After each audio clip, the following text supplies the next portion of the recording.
Bismillahirrahmanirrahim. Assalamualaikum warahmatullahi wabarakatuh. Selamat siang rekan-rekan penggiat literasi dimanapun Anda berada, khususnya pada rekan-rekan yang tergabung dalam komunitas narasi cendekia maupun rekan-rekan yang tergabung dalam komunitas CBA, Cipta Buku Anak. Dalam kesempatan kali ini kita akan lanjut pembahasan kita, agak melompat memang.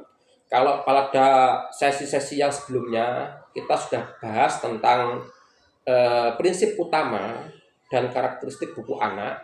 Kemudian kita juga sudah bahas mengenai sisi beda antara dua jenis buku anak yang tengah kita tekuni, yaitu cerpen dan cergam.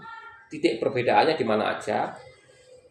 Pada kesempatan kali ini kita akan sedikit melompat membahas tentang bagaimana kalau karya kita udah jadi, kelanjutannya seperti apa.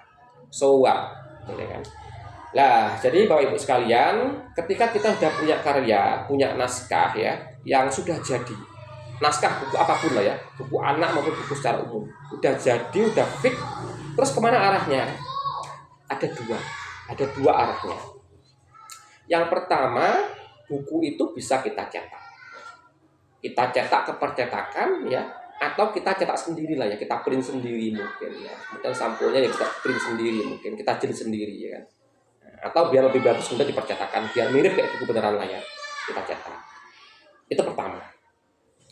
Yang kedua, buku tadi bisa kita percayakan kepada penerbit kemudian, entah penerbit mayor maupun penerbit indie, untuk diterbitkan, untuk diajukan ke Perpusnas agar mendapatkan legalitas yang namanya adalah ISBN. Nah, setelah kemudian sudah turun ISBN-nya, maka kemudian ya sama, kita dicetak oleh penerbit. Itu yang kedua. Jadi ada dua opsi ya. Kita boleh milih dua-duanya, terserah. Kita cetak saja boleh, ya, tidak usah diterbitkan boleh, tidak masalah, boleh.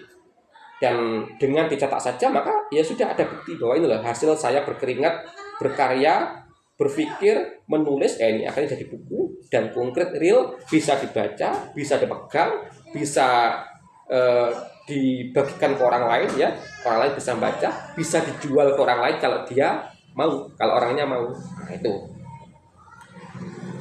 Kalau yang buku yang diterbitkan itu selain sama dengan buku yang sudah dicetak ya, ada buktinya, ada wujudnya, bisa dibaca, dipegang, bisa dibagikan ke orang lain, bisa dijual mungkin kalau orang lain mau, itu ada bukti legalitas yang namanya ISBN tadi itu. Ada identitas yang jelas pada buku tadi itu.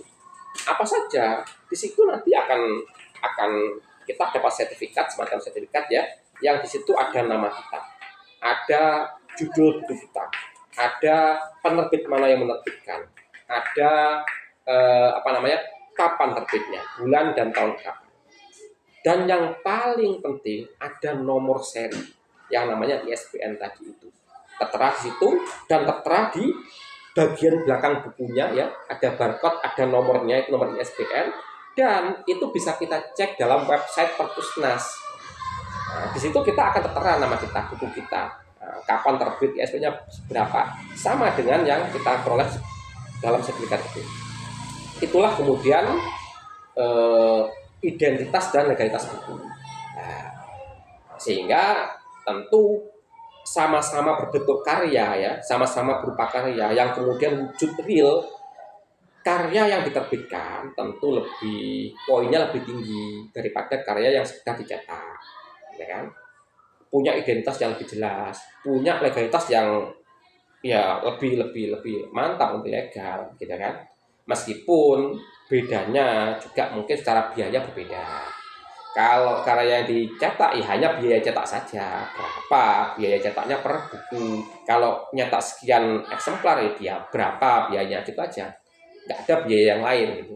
Tapi kalau buku diterbitkan ya, dicetak diterbitkan, maka selain biaya cetaknya ya kan, itu ada biaya terbitnya.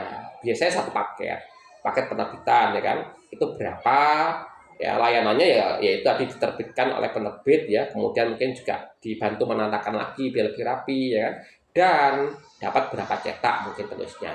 Atau ada kadang-kadang yang murah itu ya hanya penerbitan saja ya, kita nggak dapat cetakan, kita nyetak sendiri mungkin ya kan, atau cetaknya itu lain biaya, hanya buku tadi dibantu untuk menerbitkan sehingga dapat ISBN.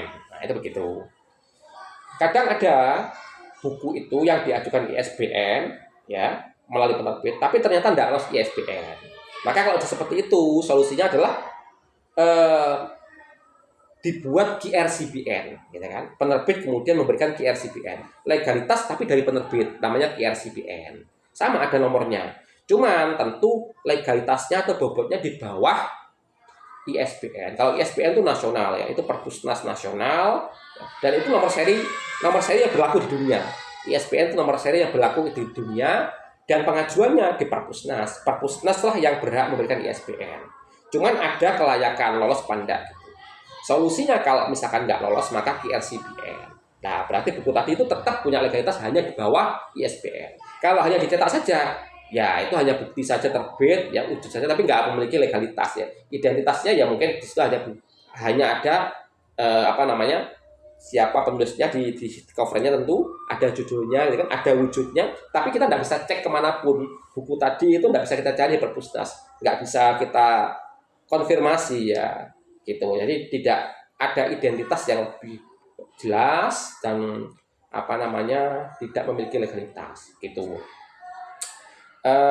Terus apa sih manfaatnya buku itu diterbitkan? Selain dicetak itu juga diterbitkan dulu. Apa sih manfaatnya selain masalah identitas dan legalitas itu? Nah, manfaatnya adalah mungkin bagi teman-teman yang belum menjajaki dunia ini, mungkin mikirnya kalau diterbitkan biayanya itu lebih mahal, ya mending dicetak saja lah, nggak usah diterbitkan gitu kan. Nah, ya it's okay, begitu mungkin mikirnya. Tapi bagi teman-teman yang sudah bergelut dalam dunia literasi, tulis menulis ya, atau mungkin berkaitan dengan kedinasan barangkali ya, dia mungkin berbeda berpikirnya dengan itu. Dia akan menerbitkan bukunya selain dicetak itu. Kenapa? Ya agar kemudian sertifikatnya atau perolehan ISBN yang ia raih dari karya yang dari setiap karya yang ia terbitkan itu akan mendukung profesinya. Bagi guru atau insan pendidik itu dibutuhkan. Mungkin kalau seorang guru itu akan PPG mungkin ya, atau mungkin pegawai negeri barangkali, itu ada poinnya. Karya yang ber-ISBN itu ada poinnya. Bagi dosen dan mahasiswa sama, ada poinnya itu. ISBN itu, karya yang ber-ISBN itu ada poinnya. Mungkin bagi kedinasan tertentu juga sama, ada poinnya begitu. Nah, sehingga itu manfaatnya. Karya yang kita terbitkan dan lolos ISBN itu memiliki poin yang tentu tidak dimiliki oleh buku yang hanya dicetak saja. Meskipun wujudnya ada, tapi ya itu nggak bisa kita klaim sebagai poin, nggak bisa gitu. Itu kurang lebih manfaat dari buku yang diterbitkan. Tapi ya it's okay, tidak masalah ya. Buku itu apakah mau Anda terbitkan atau hanya dicetak, tidak ada masalah. Hanya kan kita perlu tahu bedanya apa, manfaatnya apa, duduk perkaranya seperti apa, sehingga kita kemudian bisa memahami terkait itu. Demikian barangkali sekedar sharing sederhana terkait dengan ya, pengalaman literasi, terkait dengan pengalaman kepenulisan. Semoga bermanfaat bagi rekan-rekan semuanya. Kurang lebihnya mohon maaf. Assalamualaikum warahmatullahi wabarakatuh.